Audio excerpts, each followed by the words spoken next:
हम धार्मिकता की बात करते हैं तो फिर क्या कारण है कि धर्म ही हमारी सबसे बड़ी गरीबी बन गया है।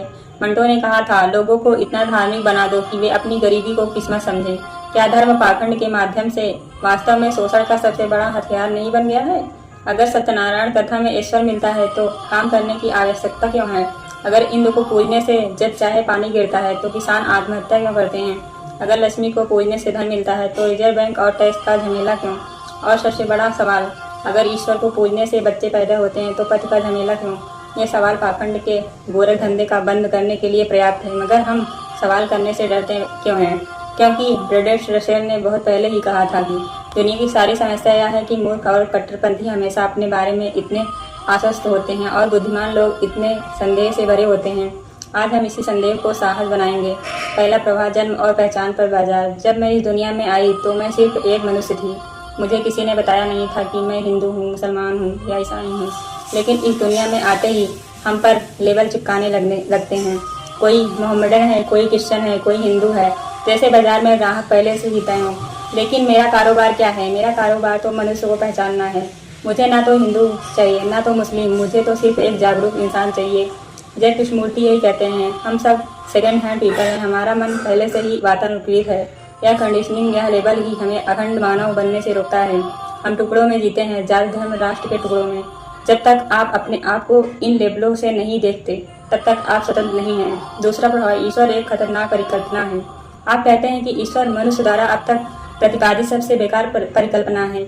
यह बात साधारण नास्तिकता से बहुत गहरी है। यह इतिहास के उस कड़वे सच पर आधारित है जहाँ ईश्वर के नाम पर लाखों का कत्ल हुआ, धर्मयुद्ध हुए और कितनी ही औरतें ईश्वर के नाम पर बेइज्जत हुई। क्या यह सच नहीं है कि तथाकथित ईश्वर की धारणा ने मानवता को सबसे बड़ा पीड़ा दी है?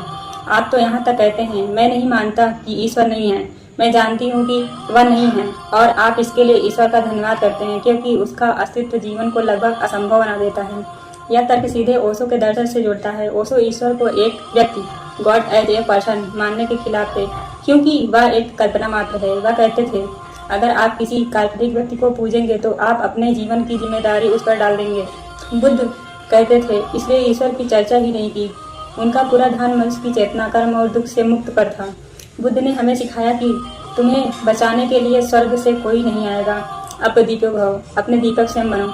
जब आप ईश्वर को परिभाषित करते हैं, ईश्वर समस्याओं को जोड़ है, पैसे का घटाव, दुश्मनों का बुरा और दोस्तों का भार, तो आप वास्तव में उस सामाजिक संस्थागत ईश्वर की बात कर रहे हैं जिसे पाखंडियों ने अपने फायदे के लिए बनाया है। तीसरा प्रभाव, धर्म और शोषण का गठबंधन। यहाँ शहादत हसन मंटो की बात सबसे ज्यादा चुभती है।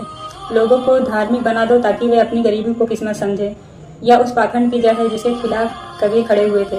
कवि ने कहा था, पाखंडियों का धंधा इसलिए चलता है क्योंकि लोग मेहनत और तर्क से दूर भागते हैं।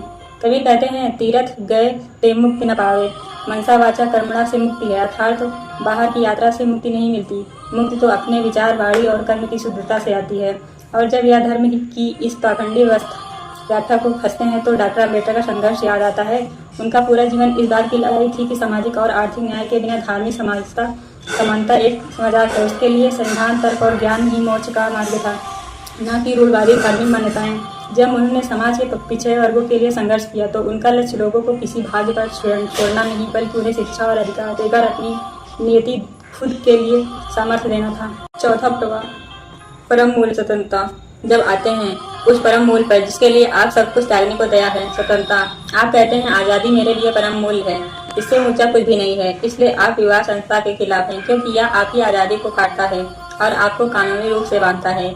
यह उस अद्वैत सिद्धांत की आधुनिक व्याख्या है जो शंकराचार्य और विवेकानंद ने दिया था। विवेकानंद का धर्म ही स्वतंत्रता है। वह कहते हैं, धर्म वह है जो तुम्हें शक्ति दे, स्वतंत्रता दे, जो तुम्हें बांधे वह धर्म नहीं। उनका लक्ष्य था मनुष्य में निहित दिव्यता की अभिव्यक्ति। यह दिव्यता तभी प्रकट होती है जब मन सभी बंधनों से मुक्त हो। जब आप विवाह को एक बंधन मानते हैं तो आप केवल एक रिश्ते पर सवाल नहीं उठा रहे हैं, आप हर उस कानूनी और सामाजिक कॉन्ट्रैक्ट पर सवाल उठा रहे हैं जो प्रेम को सुरक्षा में और विश्वास को कानून में बदल देता है। जय कृष्णमूर्ति के शब्दों में, जब आप किसी चीज से आज़ादी चाहते हो तो आप प्रतिक्रिया कर रहे होते हैं, लेकिन जब आप उस बंधन को देखते हैं, उसे समझते हैं बिना प्रतिक्रिया किए, तब आप अखंड रूप से मुक्त होते हैं। स्वतंत्रता कोई लक्ष्य नहीं है जिसे आपको पाना है, यह वह अवस्था है जिसे रहकर आप जीवन के हर पल को देखते हैं। निष्कर्ष, आज हमने यह यात्रा की। मंटो ने सामाजिक आईने से होते हुए कबीर के पाखंड भेद तक कृष्णमूर्ति की चेतना की स्वतंत्रता से होते हुए बुद्ध की आत्मनिर्भरता तक और विवेकानंद के आत्मबल तक। हमने देखा कि जहाँ कहीं भी अज्ञान है वहाँ आवाज ऊंची हो जाती है। हमने देखा कि जहाँ कहीं भी डर है वहाँ ईश्वर को समस्याओं का अंबार बना दिया जाता है। तो अब यह मत पूछिए कि ईश्वर क्या है, इसके बजाय यह पूछिए कि मैं कौन हूँ जो इन सभी सवालों को पूछ रही हूँ। क्या मैं वह इंसान हूँ जो अपनी गरीबी को खुद का किस्मत मानेगा, या मैं वह हूँ कि जो तर्क करेगा, पाखंडों को चुनौती देगा और मन की परम स्वतंत्रता को अपना धर्म मानेगा। निर्णय आपका है, जागना ही एकमात्र विद्रोह है। लाइक करिए, शेयर करिए, कमेंट करिए स्नेहा बहन के साथ।